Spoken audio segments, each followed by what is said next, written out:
Assalamualaikum warahmatullahi wabarakatuh. Perkenalkan, saya Nurul Lailiyah SPDI, Guru Pendidikan Agama Islam SMP Negeri 15 Samarinda, sekaligus mahasiswa PPG PAI dalam jabatan periode 2 tahun 2025 LPTK UINSI Samarinda.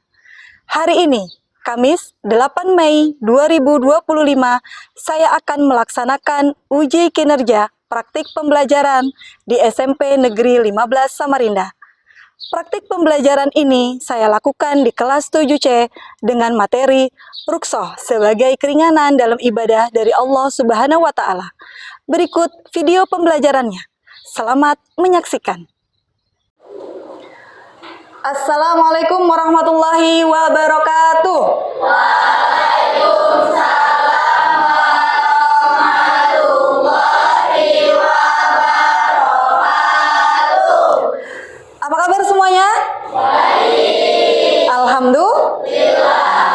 Baik, alhamdulillahirrabbilalamin. Puji syukur kehadirat Allah, hari ini kita masih diberikan kesehatan, sehingga Allah masih memberikan kita kekuatan untuk bertemu kembali pada hari ini, untuk kita sama-sama menggali ilmu, ya. Sebelum memulai pelajaran hari ini, sebaiknya kita mulai dengan berdoa. Hari ini siapa yang bertugas untuk memimpin doa? Ya, silakan Rafa untuk memimpin doa bersama. Bismillahirrahmanirrahim. Rabbi zidni ilma warzuqni fahma. Amin. Alhamdulillah, mudah-mudahan dengan doa kita tadi Allah membukakan pintu-pintu kemudahan bagi kita semua untuk bisa menimba ilmu pada hari ini, sehingga apa-apa yang akan kita pelajari itu bisa masuk ke dalam hati kita, bisa masuk ke relung jiwa kita, supaya kita bisa mengaplikasikannya dalam kehidupan sehari-hari. Baik, sebelum memulai pelajaran hari ini, Ibu mau absen dulu untuk mengetahui siapa saja yang tidak hadir pada hari ini, ya. Ajril Nova Alparo, Alfia Mudianur, Alifarana, Alisa Nabila Nur Nazwa, Alicia Salva, Amanda Eka Putri. Hari ini kita akan belajar materi yang baru, ya. Kalau sebelumnya masih ingat nggak, di bab 8 kita belajar tentang apa? Tentang ghibah. Apa sih ghibah itu, masih ingat nggak? Membicarakan keburukan orang lain di belakang orang tersebut. Nah, hari ini apa ya kaitannya? Kemarin kita belajar tentang ghibah. Hari ini kita akan belajar materi tentang ruqsah. Ya, ruqsah. Ada yang udah pernah dengar apa itu ruqsah? Belum. Kalau ghibah udah tahu kan ya. Kemarin kalau kita berbicara tentang ghibah, masih ingat nggak? Ghibah itu kaitannya dengan apa kemarin? Kalau kita mendengar atau ada yang berghibah, sebaiknya kita harus bagaimana? Bertabayun, ya. Tabayun itu artinya apa? Mencari kejelasan dari suatu berita yang kita mungkin masih samar-samar. Nah, hari ini kita akan berbicara tentang ruqsah. Kalau ghibah itu kan kaitannya dengan akhlak, ya. Akhlak tercela yang harus kita hindari. Ruqsah kita akan membahas terkait tentang ibadah. Ini materi fikih terkait tentang ibadah. Ibadah apa? Ruqsah itu kaitannya tentang sholat, puasa, zakat, dan haji. Ya, jadi ada 4 terkait ruqsah yang akan kita pelajari. Tetapi untuk pertemuan hari ini kita membahas 2 dulu. Kan kalau belajar langsung banyak, kalau diisi nanti banyak lupanya, ya. Jadi pertemuan kali ini kita akan membahas ruqsah terkait ruqsah sholat dan ruqsah puasa. Ya, di pertemuan yang akan datang kita akan membahas tentang ruqsah zakat dan ruqsah haji. Siap untuk belajar hari ini? Siap. Ya, Baik, kalau siap untuk belajar hari ini, sekarang Ibu mau tanya lagi, kira-kira ada nggak keterkaitan antara tabayun, ghibah dengan rukhsah itu apa ya? Ada yang tahu nggak? Ada? Ghibah kan ngomongin orang, rukhsah apa ya? Nggak. Kalau kita ghibah itu kan kita bertabayun, ya, kita mencari tahu kebenaran berita. Kita akan belajar rukhsah. Rukhsah itu kaitannya dengan keringanan, ya, keringanan dari Allah Subhanahu Wa Taala terkait ibadah-ibadah yang akan kita lakukan. Terus kaitannya apa, Bu? Nah, kalau kita membahas tentang keringanan, kan kita sudah belajar tentang tabayun, cari kebenaran. Gimana sih sebenarnya rukhsah yang boleh kita kerjakan terkait tentang ibadah yang benar, gitu ya. Jangan cuma katanya boleh gitu, ya. Sekarang Ibu mau masuk ke sini. Ada pertanyaan. Apakah seseorang yang dalam kondisi sakit diberi keringanan untuk tidak melaksanakan sholat? Yang jawab iya siapa? Kalau orang sakit boleh nggak sholat fardu? Maksudnya gitu, boleh?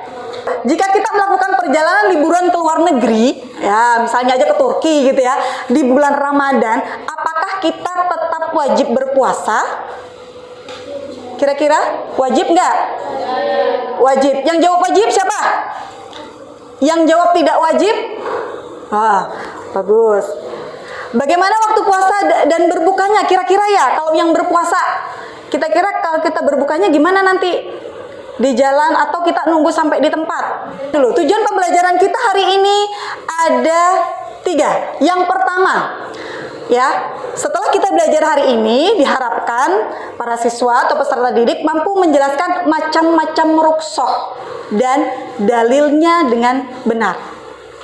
Yang kedua, dapat mengidentifikasi sebab-sebab atau syarat seseorang itu mendapatkan rukhsah dalam ibadah. Karena rukhsah itu tidak bisa didapatkan kalau tidak ada sebabnya.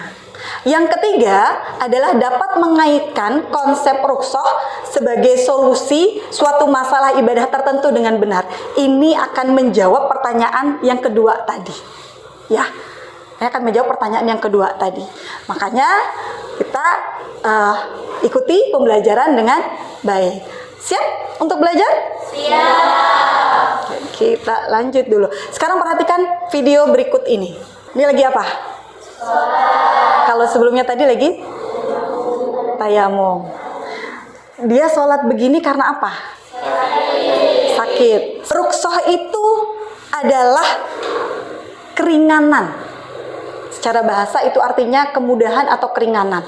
Secara istilah atau kalau dijabarkan penjelasan dari rukhsah itu sendiri adalah kemudahan hukum yang diberikan oleh Allah Subhanahu wa taala kepada umat Islam dalam kondisi-kondisi tertentu. Kalau di video tadi kondisinya lagi apa dia? Sakit. Dia mendapatkan rukhsah. Apa itu rukhsah? Keringanan. Yang seharusnya sholatnya berdiri, dia duduk. Dasar hukum diperbolehkannya seseorang itu mendapatkan rukhsah yang pertama di dalam surah Al-Baqarah ayat 185. Artinya Allah tidak membebani seseorang melainkan sesuai dengan kemampuannya. Dia mendapatkan pahala atas kebajikan yang diperbuatnya dan dia mendapatkan sisa dari kejahatannya. Ya, terima kasih Via. Sama-sama Ibu. Ya, jadi di dalam surah Al-Baqarah ayat 185 ini menjadi dasar adanya rukhsah, bahwa sesungguhnya Allah itu tidak ingin membebani setiap hamba-hambanya, ya. Allah akan memberikan keringanan termasuk ketika sholat.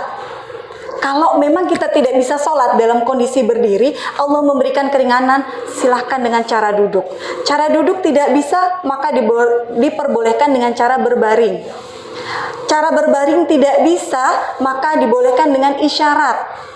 Ya, kalau misalnya kita kondisi yang lemah sama sekali tidak bisa menggerakkan anggota tubuh kita, maka dengan isyarat kedipan mata boleh, atau gerakan jari.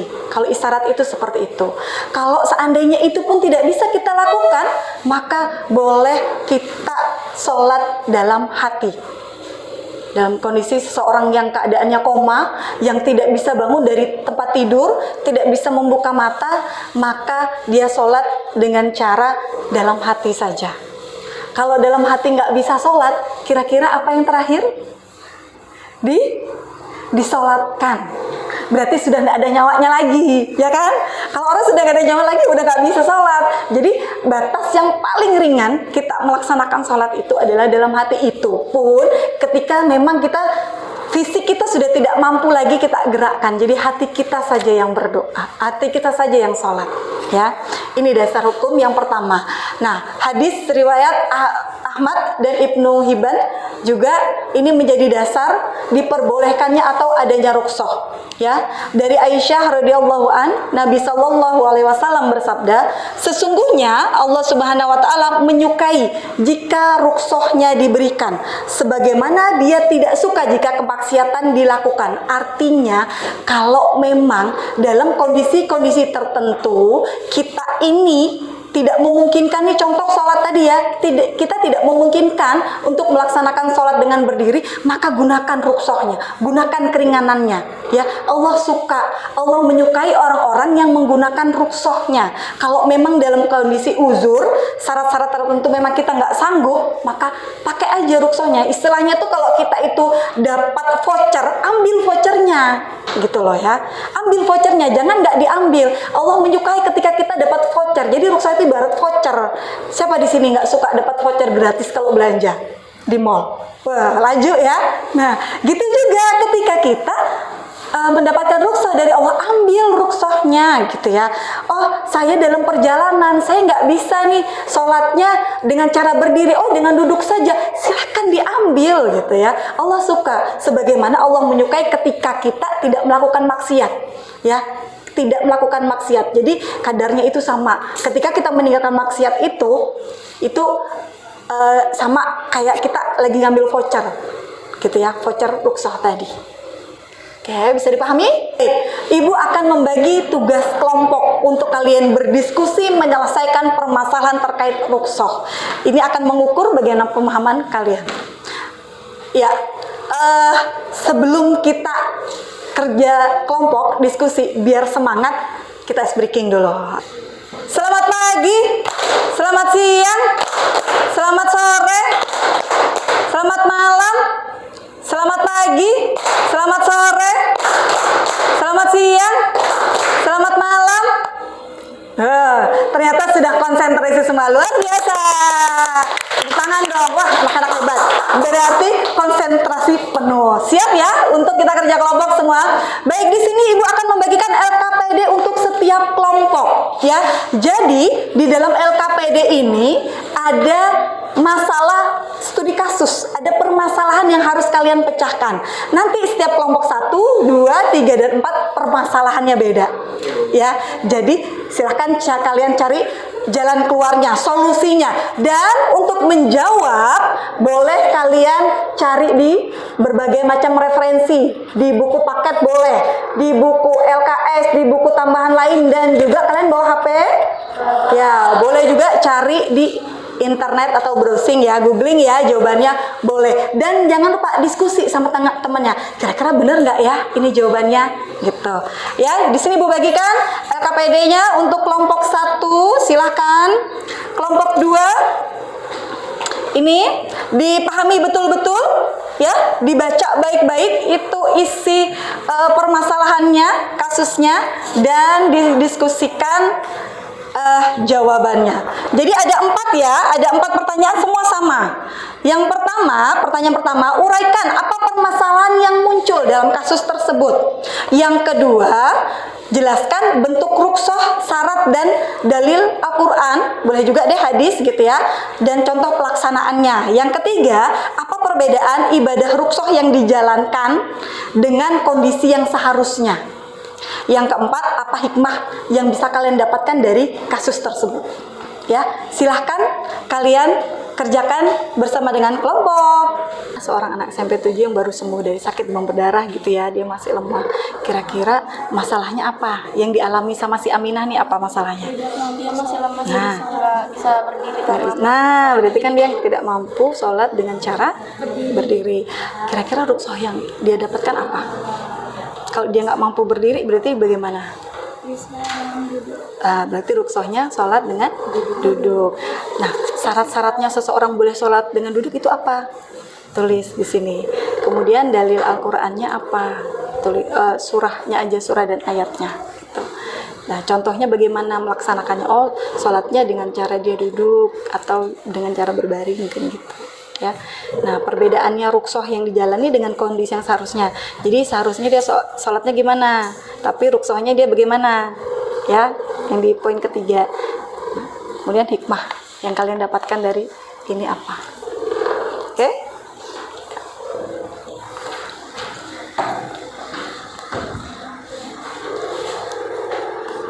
Tulis.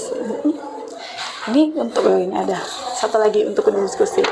Ya, ini kasusnya kan dia keluar negeri ya 10 hari, cuma tuh sulit banget dapat air bersih. Nah, jadi gimana kalau dia mau sholat? Kira-kira? Tayamum. Nah, tayamum. Aduh, ya kan, tayamum. Terus ini masalahnya ya, masalahnya dulu, masalahnya dia tidak mendapatkan air, tidak bisa berwudu atau taharoh. Nah, itu ruksohnya diperbolehkan untuk tayamum. Syarat-syaratnya boleh tayamum apa? Kemudian dalilnya apa yang memperbolehkan? Terus contoh bagaimana melaksanakan tayamum itu dengan apa berarti medianya. Nah, yang ketiga, ini kondisi seharusnya dengan kondisi yang dialami, yang didapatkan oleh si Rahmat tadi. Seharusnya bagaimana dia? Wudu itu kan seharusnya pakai air gitu ya. Nah, dia gimana? Hikmahnya apa yang kalian dapatkan dari peristiwa itu?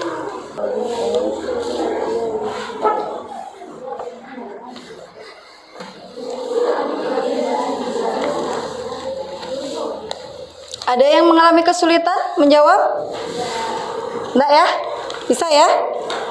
Setelah itu kita presentasi secara bergantian. Nanti ketika ada kelompok yang presentasi di depan membacakan hasil dari diskusi kelompoknya, kelompok lain boleh menanggapi. Ya, menanggapi itu boleh bertanya atau mungkin kalian punya pengetahuan yang berbeda gitu ya dari solusi yang disampaikan oleh kelompok yang ada di depan. Ya, jadi boleh memberikan tanggapan. Assalamualaikum warahmatullahi wabarakatuh. Waalaikumsalam warahmatullahi wabarakatuh. Kami dari kelompok 3 akan mempresentasikan hasil diskusi dari tugas kami. Kasusnya, Rahmat sedang mengikuti kompetisi di luar negeri selama 10 hari. Di tempat tersebut sangat sulit mendapat air bersih. Yang pertama, uraikan apa permasalahan yang muncul pada kasus di atas. Permasalahan utamanya, keterbatasan air bersih yang mempengaruhi kesehatan, kebersihan, dan pelaksanaan ibadah, sehingga tayamum menjadi salah satu syarat Islam untuk tetap menjalankan sholat. Yang kedua, jelaskan bentuk ruksoh, syarat, dalil Al-Quran, dan contoh pelaksanaan. Bentuk ruksoh adalah tayamum karena tempat tersebut sulit mendapatkan air bersih. Tayamum dilakukan sebagai pengganti wudhu agar tetap bisa menjalankan ibadah. Syaratnya yaitu tidak ada air atau air sangat sulit didapat. 2. Sudah berusaha mencari air tetapi tidak ditemukan. 3. Waktu sholat sudah masuk. 4. Debu yang digunakan bersih dan suci, bukan bercampur najis. Dalil Al-Quran yaitu Quran Surah Al-Maidah ayat 6. Bismillahirrahmanirrahim. Ya ayyuhalladzina amanu idza qumtu ila salwatin qaqum ighsilu wujuhakum wa aydiyakum illa murafiqi wamsahun bi ru'usikum wa arhaqkum illa ukba, yang artinya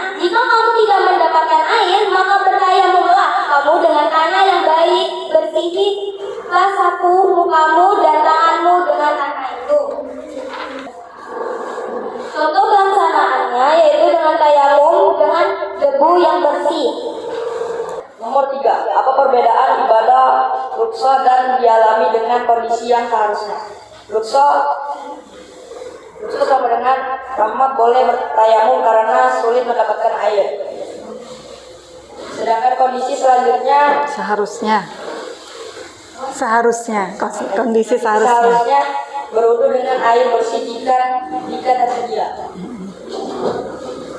Nomor 4, apa hikmah yang diperoleh dari kasus di atas? Hikmah dari kasus di atas tersebut pentingnya bersyukur atas nikmat air bersih yang sering dianggap sepele, serta belajar hidup hemat dan menjaga kebersihan meski dalam keterbatasan. Terima kasih. Wassalamualaikum warahmatullahi wabarakatuh. Waalaikumsalam warahmatullahi wabarakatuh. Ada yang mau memberikan tanggapan atau pertanyaan?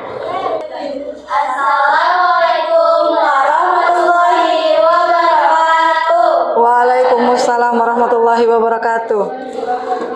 Kami dari perwakilan kelompok 2 ingin mempresentasikan hasil diskusi kerja kelompok sama kami yang berketutupan kelompok 5 orang yaitu Alfia Mulyanur, Alicia Salvada Mayanti, Amanda Eka Saputri, Akila Ananda Yusuf, dan Dia Ayu Kinanti. Berikut kasus dari soal kami adalah Aminah adalah seorang siswa SMP kelas 7 yang baru sembuh dari sakit demam berdarah. Ia merasa masih lemah dan lemas sehingga tidak mampu berdiri lama saat sholat. Soal pertama, uraikan apa permasalahan yang muncul pada kasus di atas. Aminah yang baru sembuh dari sakit demam berdarah dan dia masih merasa lemah sehingga tidak mampu berdiri lama. Dan nomor 2, jelaskan bentuk ruqyah, syarat, dalil Al-Quran, dan contoh pelaksanaan. Ruqyah adalah keringanan sholat. Orang yang sakit atau sedang dalam perjalanan dapat melakukan sholat kasyar atau singkat dan menjamak sholat. Syaratnya adalah ruqyah umumnya diberikan karena adanya zuhur atau Uzur. atau halangan atau kesulitan masyarakat yang dialami seseorang seperti sakit perjalanan atau darurat. Dalil Al-Quran terdapat pada surah An-Nisa. Ayat ini mengizinkan orang yang sakit untuk berzikir kepada Allah SWT dalam posisi berdiri, duduk atau berbaring. Contoh pelaksanaan sholatnya adalah seperti duduk atau berbaring. Soal nomor 3, apa perbedaan ibadah rukhsah yang dijalani dengan kondisi yang seharusnya?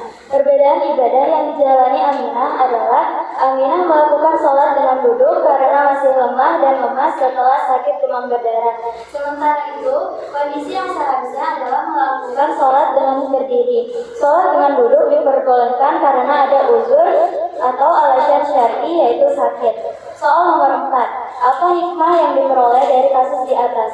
Hikmah yang dapat diperoleh dari kasus Aminah adalah 1. Keringanan dalam beribadah. Islam memberikan keringanan bagi orang yang sakit untuk melakukan ibadah dengan cara yang lebih fleksibel. 2. Prioritas kesehatan. Aminah memprioritaskan kesehatannya dengan melakukan sholat dengan cara yang tidak memberatkan dirinya. 3. Kemudahan dalam beribadah. Aminah menunjukkan bahwa Allah Subhanahu wa Ta'ala ingin umatnya beribadah dengan cara yang mudah dan tidak memberatkan. Sekian dari kami, terima kasih. Wassalamualaikum warahmatullahi wabarakatuh. Waalaikumsalam warahmatullahi wabarakatuh. Ya, keterangannya. Terima kasih semua. Silahkan. Ada yang mau nanggapin? Nggak ya? Baik. Itu tadi 4 kelompok sudah menyampaikan atau mempresentasikan hasil diskusinya, ya.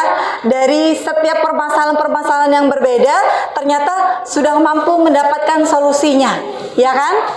Kira-kira nih dari beberapa masalah tadi, apa yang bisa kalian ambil hikmahnya? Kira-kira dari ada masalah tadi kelompok 1, kelompok 2, 3, dan 4 berbeda-beda ya. Apa kira-kira yang bisa diambil ya? Oh, ketika sakit sholatnya bisa lebih disingkat ya, bukan disingkat kayaknya ya, mungkin lebih dimudahkan. Baik, kalau begitu Ibu sedikit ya memberikan penguatan materi. Ya, dari apa tadi yang sudah kalian sampaikan, semua jawabannya sudah benar gitu ya. Apa masalahnya, semua sudah bisa mencari atau menemukan masalah dari setiap kasus yang tadi Ibu berikan. Kemudian solusinya pun sudah disampaikan dengan sangat tepat. Tepuk tangan dulu untuk semuanya dong. Kesimpulan mungkin hari ini dari pelajaran hari ini ya, bahwa sholat dan puasa itu sesuatu hal yang tidak boleh kita tinggalkan ya. Sholat puasa itu hukumnya adalah ya, kita boleh mengambil rukhsah tapi tidak boleh meninggalkan. Baik, kita coba untuk merefleksi dari pembelajaran yang sudah kita laksanakan tadi tahap demi tahap. Kira-kira ini ada 3 pertanyaan Ibu. Nah, hal baru apa yang kalian dapatkan terkait rukhsah pada hari ini? Boleh angkat tangan. Hal baru yang saya dapatkan terkait rukhsah adalah seperti sholat dan puasa. Allah Subhanahu wa Ta'ala memberikan kemudahan dan keringanan atas tersebut. Seperti ketika sedang sakit, Allah memberikan rukhsah, yaitu kita bisa sholat Dengan sambil duduk, berbaring, niat dalam hati. Atau Contoh lain yaitu puasa. Ketika kita sedang berjalan jauh, seperti kita ke luar negeri, kita bisa tidak melakukan puasa tersebut karena kita perjalanan ya. perjalanan ke luar negeri. Iya, bagus sekali, tepuk tangannya dong. Iya, itu hal baru yang didapatkan ya. Sekarang Ibu mau kasih kalian tugas asesmen, tapi ini lebih santai lagi. Silahkan kalian buka di grup, itu Ibu ada bagikan link untuk kalian menjawab soal permainan. Hanya 10 soal pilihan ganda.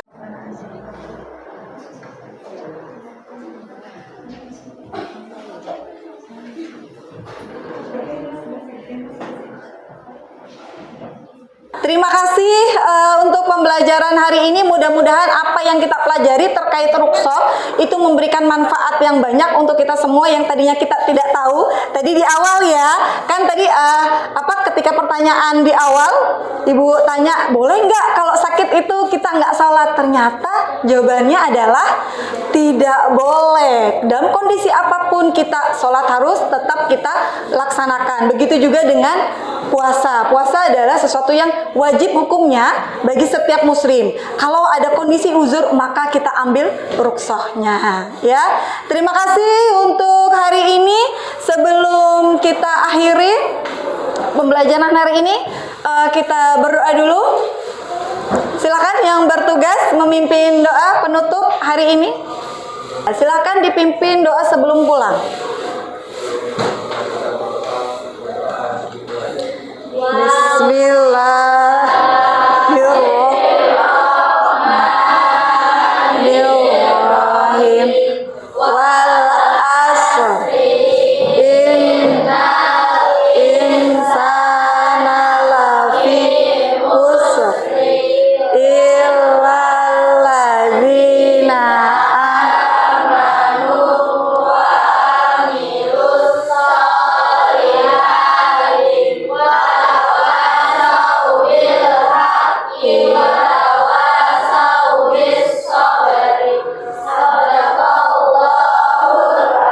Alhamdulillahirrabbilalamin. Kita tutup bersama pembelajaran hari ini dengan mengucap hamdalah. Alhamdulillahirabbil alamin. Sampai ketemu lagi di pertemuan atau pembelajaran berikutnya. Ibu akhiri, wassalamualaikum warahmatullahi wabarakatuh.